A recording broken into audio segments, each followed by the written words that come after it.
नमस्कार साथियों, मेरे YouTube चैनल में आप सभी का एक बार फिर से स्वागत है।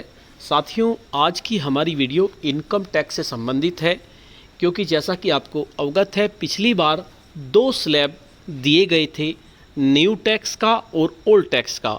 लेकिन अब लगता है कि टैक्स पर मिलने वाली छूट को समाप्त कर सकती है केंद्र सरकार, क्योंकि जो पहले जो नया टैक्स का स्लैब स्टार्ट किया गया था वो शायद इसी उद्देश्य से किया गया था। उसको देख के लगता है कि नई वाली जो स्लैब है वही चलेगा। पुरानी जो छूट होती थी 1.5 लाख रुपए की, उसको समाप्त कर सकती है केंद्र सरकार। टैक्स व्यवस्था की समीक्षा करेगा वित्त मंत्रालय। आज की इस वीडियो में हम जानेंगे कि आखिर पूरी खबर क्या निकल कर आ रही है। वीडियो को शुरू करने से पहले मैं आपको बता देना चाहता हूँ, अगर आप चाहते हैं इस तरह की इन्फॉर्मेटिव वीडियो आपको एक प्लेटफार्म पर मिले, तो उसके लिए मैंने इन्फॉर्मेटिव वीडियो व्हाट्सएप ग्रुप और इन्फॉर्मेटिव वीडियो टेलीग्राम ग्रुप बनाए हुए हैं। आप चाहें तो मेरे ग्रुप से जुड़ सकते हैं। ग्रुप का लिंक आपको वीडियो के डिस्क्रिप्शन बॉक्स में मिल जाएगा, जिस पर क्लिक करके आप मेरे ग्रुप से जुड़ सकते हैं। तो चलिए देखते हैं क्या खबर आ रही है। आम बजट 2020-21 में एक नई कर व्यवस्था पेश की गई थी। इसमें करदाताओं को विभिन्न कटौतियाँ और छूट के साथ पुरानी व्यवस्था और बिना छूट और कटौतियों वाली निचली दरों की नई व्यवस्था में से चयन का विकल्प दिया गया था।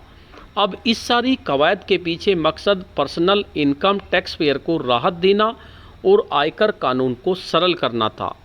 अब ये तो वक्त ही बताएगा कि ये इनकम टैक्स पेयर को राहत देने का था या कोई और ही मकसद था इसका। तो देखिए क्या खबर आई है न्यू दिल्ली से। वित्त मंत्रालय छूट या रियायतों से मुक्त टैक्स सिस्टम की समीक्षा की योजना बना रहा है। मंत्रालय ने जल्द छूट मुक्त टैक्स सिस्टम की समीक्षा का प्रस्ताव रखा है, ताकि इसे पर्सनल इनकम टैक्स पेयर के लिए अधिक आकर्षक बनाया जा सके। सूत्रों के हवाले से मीडिया में आ रही खबरों के अनुसार सरकार का इरादा ऐसी कर प्रणाली स्थापित करने का है जिसमें किसी तरह की रियायतें न हों। इसके साथ ही सरकार छूट और कटौतियों वाली जटिल पुरानी व्यवस्था को समाप्त करना चाहती है। कर छूटों को किया जा सकता है समाप्त। मीडिया की रिपोर्ट के अनुसार आम बजट 2020-21 में एक नई कर व्यवस्था पेश की गई थी। इसमें करदाताओं को विभिन्न कटौतियों और छूट के साथ पुरानी व्यवस्था और बिना छूट और कटौतियों वाली निचली दरों की नई व्यवस्था में से चयन का विकल्प दिया गया था।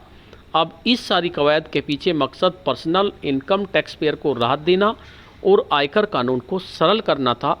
रिपोर्ट में बताया जा रहा है कि समीक्षा के जरिए सरकार को कटौतियों और पुरानी कर व्यवस्था के तहत मिलने वाली छूटों को समाप्त करने की दिशा पर काम कर रही है। कुल मिलाकर यह कि आने वाले दिनों में करदाताओं को टैक्स में रियायत नहीं दी जाएगी। देखिए, करदाताओं को टैक्स में रियायत अब नहीं मिलेगी, नई व्यवस्था लग जाएगी, क्योंकि नई व्यवस्था को अपनाने पर जोर दिया जा रहा है। नई कर व्यवस्था के अनुभव के बारे में पूछे जाने पर सूत्रों ने कहा कि इस बात के स्पष्ट संकेत हैं कि जिन लोगों ने अपना होम लोन और एजुकेशन लोन चुका दिया है, वे नई कर व्यवस्था को अपनाना चाहते हैं, क्योंकि अब उनके पास किसी तरह की मुक्तता या छूट का दावा करने का विकल्प नहीं है। सूत्रों ने बताया कि नई व्यवस्था में करों को कम किए जाने से यह अधिक आकर्षक बन पाएगी। इसका मतलब यह है कि आने वाले दिनों में सरकार समीक्षा करने के बाद पुरानी टैक्स व्यवस्था को समाप्त कर नई कर प्रणाली को अपनाने पर जोर देगी। यह ऐसा भी संभव है कि सरकार नई कर प्रणाली को अनिवार्य बना दे। ऐसा भी हो सकता है कि पुरानी को समाप्ति कर दिया जाए, क्योंकि पुरानी व्यवस्था में 5 लाख तक की आय पर टैक्स नहीं था। इसी तरह की कर व्यवस्था कारपोरेट टैक्स पेयर्स के लिए भी सितंबर 2019 में लाई गई थी। इसमें करदाताओं को घटाया गया था और साथ ही छूट या रियायतों को भी समाप्त किया गया था। पर्सनल इनकम टैक्स पेयर के लिए 1 फरवरी 2020 को पेश नई कर व्यवस्था में 2.5 लाख रुपए तक की सालाना आय वालों को कोई कर नहीं देना था। 2.5 लाख से 5 लाख रुपए की आय पर 5% का कर लगता है। इसी तरह 5 लाख से 7.5 लाख रुपए की आय पर 10%, 7.5 से 10 लाख रुपए पर 15% और 10 लाख से 12.5 लाख रुपए की आय पर 20% और 12.5 लाख से 15 लाख रुपए की आय पर 25% और 15 लाख से अधिक की आय पर 30% कर लगता है। वित्त मंत्रालय छूट या रियायतों से मुक्त कर व्यवस्था की समीक्षा की योजना बना रहा है। सूत्रों के हवाले से नई व्यवस्था को करों कम किए जाने से यह आकर्षक बन जाएगी। इस तरह कर व्यवस्था 2019 में लाई गई थी।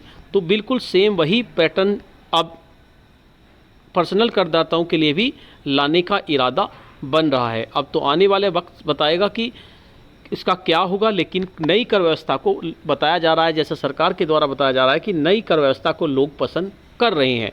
सूत्रों ने कहा कि इस बात के स्पष्ट संकेत हैं, जिन लोगों ने अपना आवास और शिक्षा ऋण चुका दिया है वह नई कर व्यवस्था को अपनाना चाहते हैं। कर व्यवस्था को आसान बनाना है लक्ष्य है। सूत्रों का कहना है कि 2020-21 में नई कर व्यवस्था लाने का मकसद कर प्रणाली को आयकर दाताओं के लिए आसान बनाना था, साथ ही उन्हें अपनी सुविधा के अनुसार निवेशक विकल्पों के चुनाव को और बेहतर बनाना था, जिसमें वह बेहतर टैक्स छूट के नाम पर गैर जरूरी निवेश करने से बचें। देखिए, ये 5% तक 2.5 लाख से अधिक और 5 लाख तक की आय तक 10% लगेगा, ये इसमें सारा बताया गया है।